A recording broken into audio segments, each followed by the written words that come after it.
महाराज पवन तनय संकट हरन मंगल मूरत रूप राम लखन सीता सहित हृदय बसौ सुर श्री पवन तनय संकट हरन मंगल मूरति रूप राम लखन सीता सहित हृदय बसौ सुर। और बहुत ज्यादा संकट है, बहुत ज्यादा परेशानी है तो हनुमान चालीसा का पाठ करो तो तिल्ली के तेल का दिया लगाओ, काली तिल के तेल का दिया, तिल का तेल का दिया हनुमान जी के सामने आसन बिछाकर। बहुत तकलीफ है तो 3 पाठ प्रतिदिन करो और एक आसन से जितने समय 9 बजे अगर आप बैठते हो पाठ करने तो 9 बजे ही बैठना है। 11 दिन तक प्रतिदिन 3 पाठ रोज करो। एक पानी का लोटा, कलश, तांबे का जल अर्थात तांबे का लोटा हो, स्टील का लोटा हो, तुम्हारे पास जो कलश हो उसमें जल भरकर एक सिक्का उसमें पटक कर, एक लौंग पटक कर प्लेट से ढक कर रख दो और प्रतिदिन बस टाइम पर बैठकर पाठ करो। 11 दिन पूर्ण होंगे, जिस कामना से आपने पाठ करा है बस वो सिक्का, वो लौंग कलश में से निकाल लो, जल का आचमन करो और जिस काम के लिए करा है वो जल उस प्रयोग में ले लो। उस प्रयोग, किसी से बात करने जाना है तो वो जल पी कर जाइए, कोई से हाथ मिलाना है तो वो सिक्का, वो लौंग अपने हाथ में रखिए, अपने साथ रखिए। कई लोग कहते हैं हम तो बहुत दिनों से हनुमान चालीसा पढ़ रहे हैं, हम बहुत समय से राम रक्षा स्तोत्र का पाठ कर रहे हैं, हम बहुत समय से ये कर, अरे तो उसको नियम से तो करो। हनुमान चालीसा का प्रागट्य केवल एक दिल से की गई स्तुति, हनुमान जी महाराज की स्तुति, राम जी महाराज की स्तुति तुलसीदास जी ने केवल दिल से करी थी, केवल मन से। और ये नहीं कहते कि हनुमान चालीसा पढ़ोगे तभी भगवान, नहीं, आप दिल से अगर भगवान को पुकार लीजिए, आप दिल से पुकारो उसको, वो आएगा। 2 जो पत्तियां आए, इन पत्तियों के ऊपर एक एक शमी पत्र और लाल चंदन ये रखकर कितना भी रोगीला व्यक्ति हो, रोग से ग्रसित व्यक्ति हो, जिंदगी में कितना ही दुख पड़ रहा हो, बेलपत्र की ये दोनों पत्ती जिसके ऊपर शमी पत्र रखकर, लाल चंदन रखकर श्री हनुमान जी महाराज और हनुमान जी महाराज के तीसरे नंबर के भाई श्री गतिमान जी, नीचे के क्रम में आते हैं श्री गतिमान जी। उन गतिमान जी और हनुमान जी का नाम लेकर जो शिवलिंग के ऊपर समर्पित कर देता है, रोग का निवारण होता ही। विवाह शादी में देरी हो रही हो या कोई नया कार्य चालू कर रहे हो उसमें देरी हो रही हो या कोई सर्विस के लिए, नौकरी के लिए जा रहे हो और वो कार्य नहीं हो रहा हो तो एक धतूरा, केवल एक धतूरा, उस धतूरे को फोड़कर उसके अंदर का फल निकालकर उस फल को शिवलिंग पर चढ़ाकर 1 लोटा जल शंकर भगवान को समर्पित कर दिन होना चाहिए मंगलवार। कौन सा दिन होना चाहिए? जम के बोलो जरा, मंगलवार। और आज भी नियम है हमारा, जिसकी फैक्ट्री नहीं चलती हो, प्रॉपर्टी की आप खरीदारी बेचादारी करते हो, प्रॉपर्टी से जुड़ा हुआ काम करते हो या लोहे से जुड़ा हुआ करते हो या फैक्ट्री आदि का कर्म करते हो, कोई मैन्युफैक्चरिंग करते हो, वो नहीं चल रहा तो हनुमान जी के उल्टे पांव का सिंदूर लीजिए और हनुमान जी के दूसरे नंबर के भाई गतिमान का नाम लीजिए। किसका नाम लेना है? गतिमान।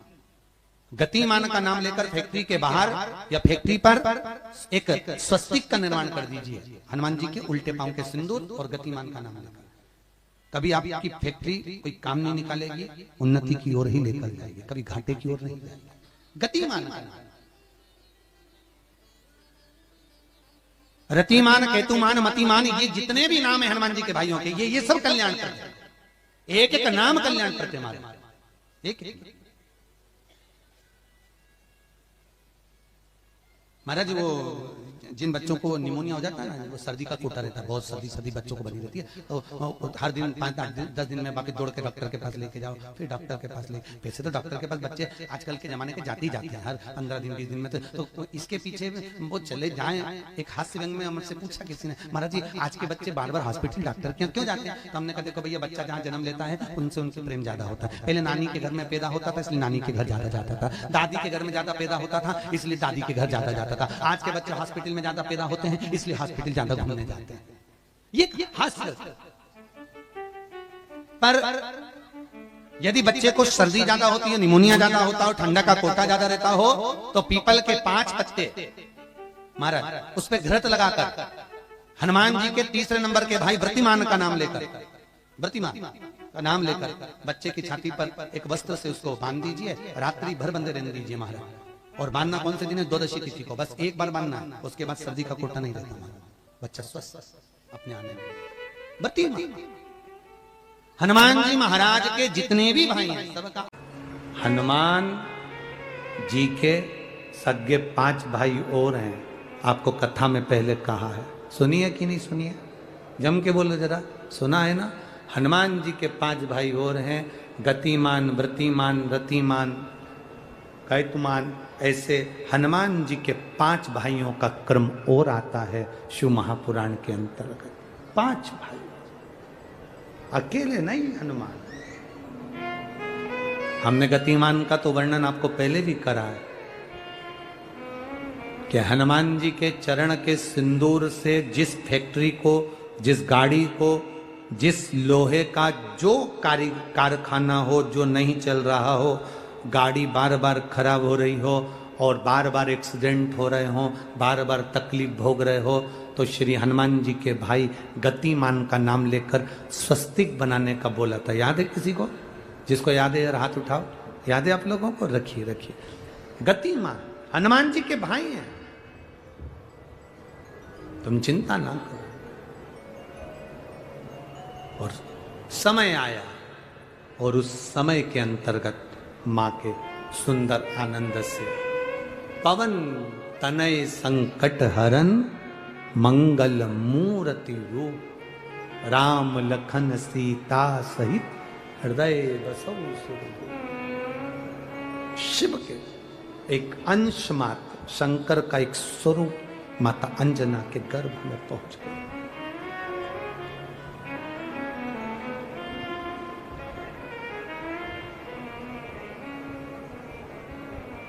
बस इस हृदय को, इस दिल को, इस मन को शिवालय तक ले जाना है।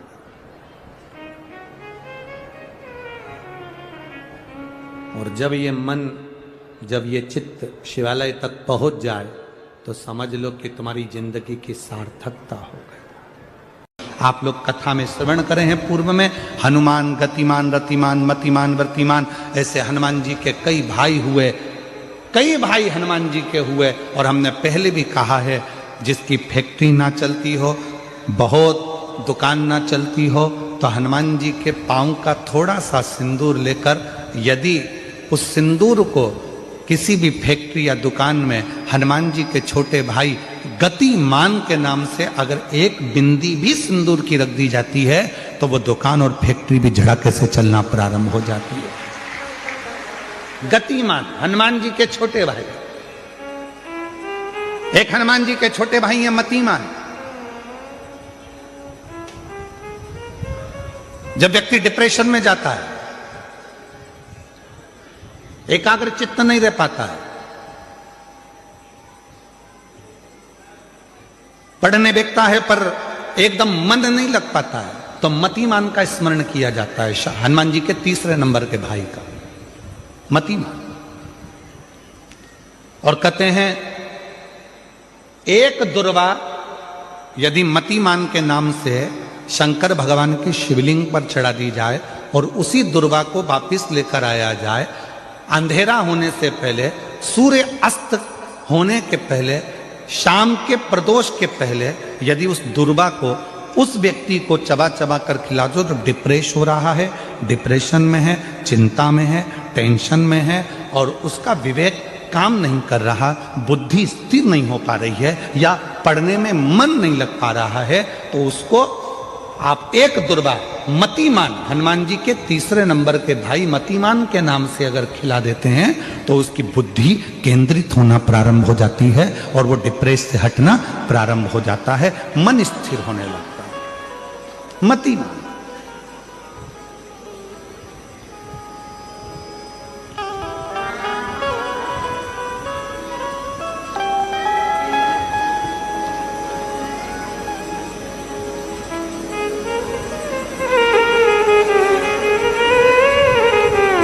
और एक नाम आता है व्रतिमान।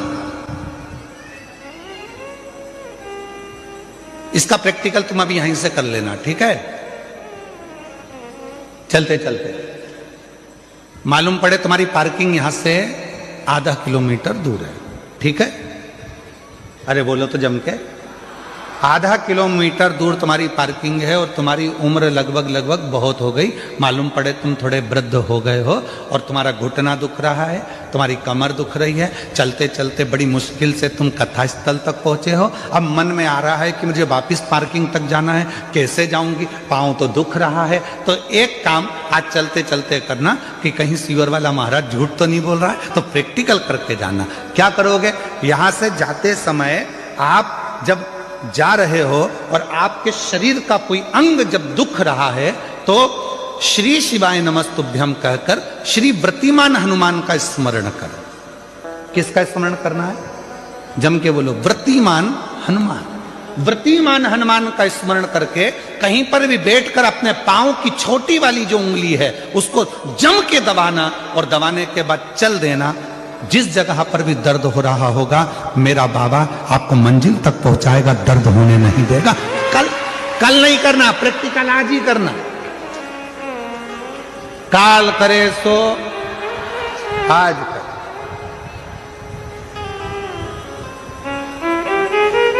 वृत्तिमान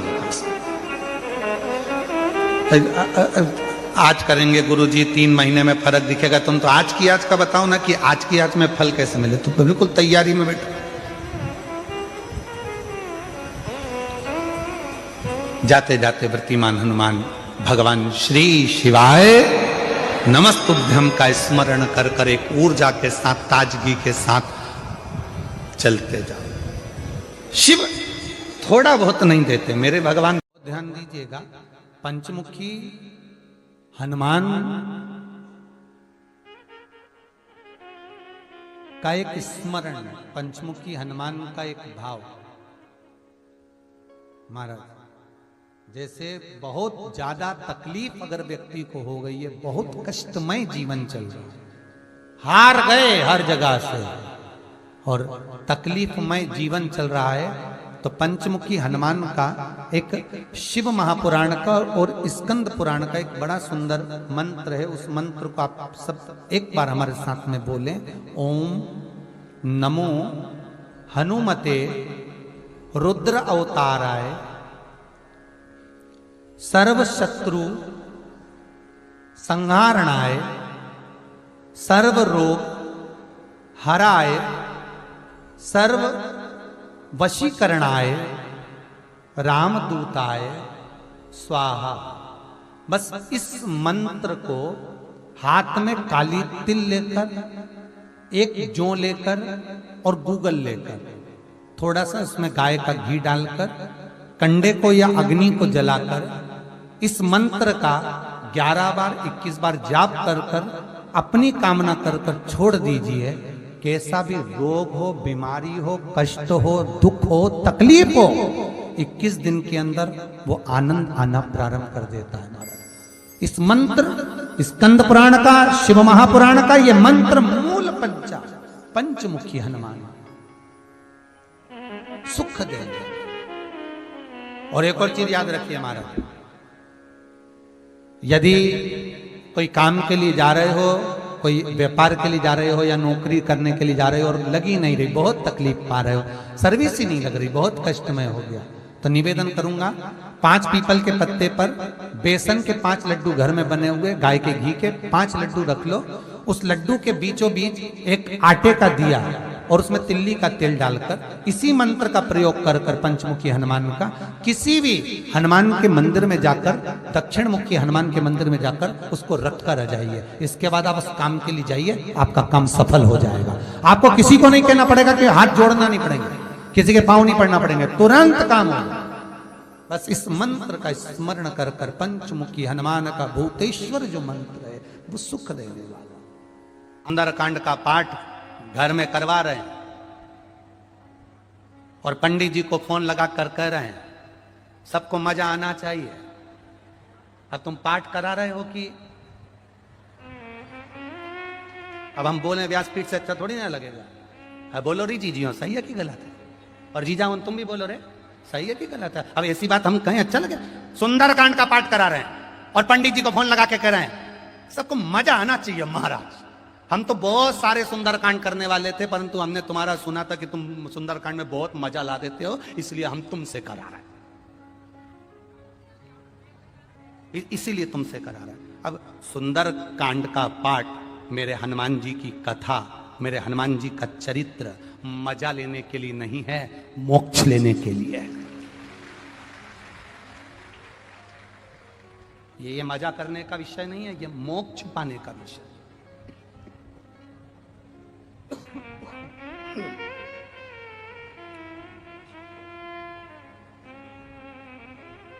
जितने लोग सुंदरकांड में आकर बैठते हैं उन्हें चौपाई से कोई मतलब नहीं होता, उन्हें तो बस महाराज ने भजन गाया और इन्होंने नाचना प्रारंभ करा।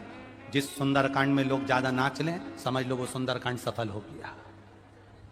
नहीं, शिव महापुराण की कथा कहती है भगवान शंकर का एक अंश अवतार है मेरे श्री हनुमान जी महाराज। जब आप हनुमान जी के नाम का उच्चारण करें, जब आप हनुमान जी के नाम की भक्ति करें, तब जैसे हनुमान के हृदय में राम निरंतर दौड़ते रहते हैं, उस समय पर आपके भीतर राम नाम दौड़ना चाहिए, तो समझो कि हनुमान की भक्ति प्राप्त हो, तो समझो कि हनुमान जी की भक्ति प्राप्त हो। एंजॉय के लिए नहीं, मजे के लिए नहीं, भक्ति के लिए। कल आपको कथा में कहा था भीड़ बढ़ाने के लिए शिव पुराण में मत आना, कल भी कथा में कहा था और आज भी कराएं। भीड़ बढ़ाने के लिए शिव महापुराण में आने की जरूरत नहीं है। जिसको भीड़ बढ़ाने का शौक हो वहां चले जाओ। भीड़ बढ़ाने के लिए कभी शिव पुराण में मत आना, शिव पुराण में आओ तो भक्ति बढ़ाने के लिए आना कि मुझे शंकर का गुणगान करना है, मुझे भजन करना है, मुझे एक लोटा जल देवादिदेव महादेव को चढ़ाना है, मुझे शिव तत्व को प्राप्त करना है, मुझे शंकर का गुणगान करना है। मैं शिव पुराण से सीख कर जाऊंगी तो एकांतेश्वर महादेव को अगर कुछ नहीं चढ़ाऊंगी, 5 पेड़ की पत्ती तोड़कर चढ़ा दूंगी तो मेरा एकांतेश्वर राजी हो जाएगा। यह सीखना है हम। और मेरा विश्वास कहता है जितने लोग आस्था चैनल पर कथा सुन रहे हैं, जितने फेसबुक यूट्यूब पर कथा सुन रहे हैं और जितने छत्तीसगढ़ की इस भिलाई की, इस पाटनगर की पावन भूमि पर कथा सुन रहे हैं, ये मेरा विश्वास कहता है जिन्होंने एकांतेश्वर महादेव की कथा को सुना है, कभी एकांत में शिवलिंग मिल गया ना, तो ये मेरा विश्वास कहता है कि वो पेड़ की पत्ती तोड़कर जरूर चढ़ा कर आएगा, क्योंकि एकांतेश्वर से मुलाकात है। कथा में जाओ तो कुछ सीख कर जाओ, कुछ प्राप्त कर कर जाओ।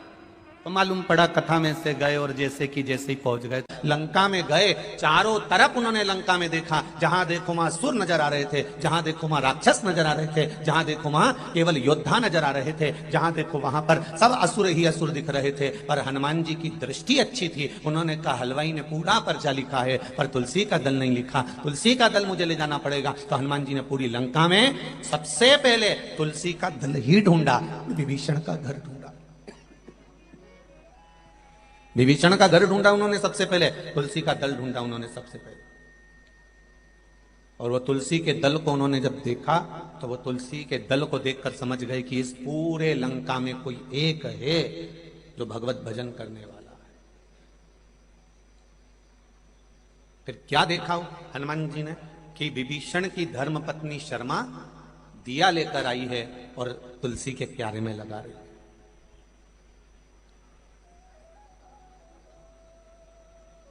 जब विभीषण की धर्मपत्नी शर्मा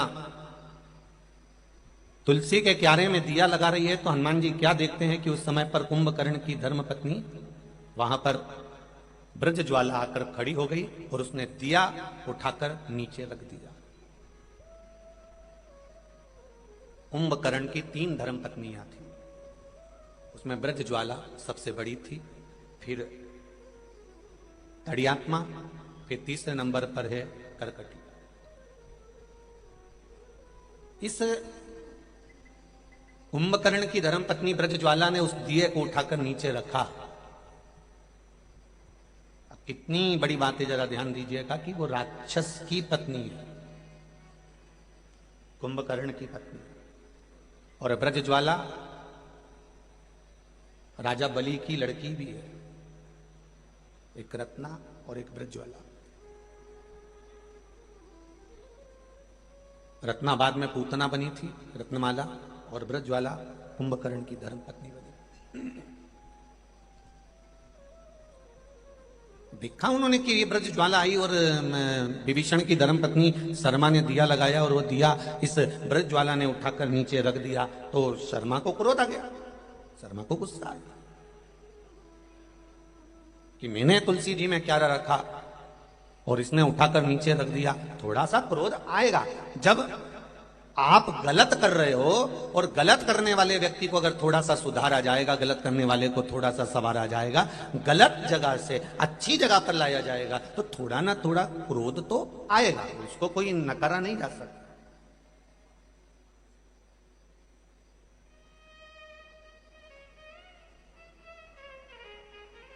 आपकी होए चाहे हमारी होए, प्रत्येक मनुष्य के जिंदगी की शुरुआत, प्रत्येक मनुष्य के जिंदगी की शुरुआत रोने से होती है। कैसे होती है? बोलो बोलो, जम के बोलो जरा। रोने से। माता के गर्भ से बाहर निकले और रोना चालू कर दिया। प्रत्येक मनुष्य के जिंदगी की शुरुआत, चाहे साधु, सन्यासी, तपस्वी, साधक, उपासक, महात्मा, ब्राह्मण, क्षत्रिय, वैश्य, शूद्र, संसार का जो मानव है, जो संपूर्ण मानव जगत है, इस मनुष्य की शुरुआत रोने से होती है। जब माता के गर्भ से पैदा होता है तो सबसे पहले रोता है। अगर नहीं रोएगा तो डॉक्टर सिस्टर उसको धप मार के चिमटा खोड़ के रुलाएंगे, क्योंकि रोएगा तो स्वस्थ रहेगा, तो उसको रुलाया जाता है। प्रत्येक मनुष्य की जिंदगी की शुरुआत रोने से होती है। प्रत्येक मनुष्य का जीवन रोने से चालू होता है। जब परमात्मा ने ये लिख कर भेजा है कि तेरे जन्म पर तू रोएगा, तो फिर दुख आए तो टेंशन क्या लेना कि जरा जरा सी बात में रोना, क्योंकि हम ये जान जाएं कि जिंदगी की शुरुआत रोने से हुई है, तो थोड़े बहुत दुख से हमें रोना नहीं आना चाहिए, क्योंकि हमारी शुरुआत ही दुख से और रोने से प्रारंभ हुई है। तो क्या टेंशन, क्या महादेव को अगर एक शमी का पत्ता दशमी के दिन समर्पित कर दिया जाता है तो जिंदगी में कभी वैभव और धन की कमी नहीं आती। उसी तरह इस हृदय को शिव तत्व में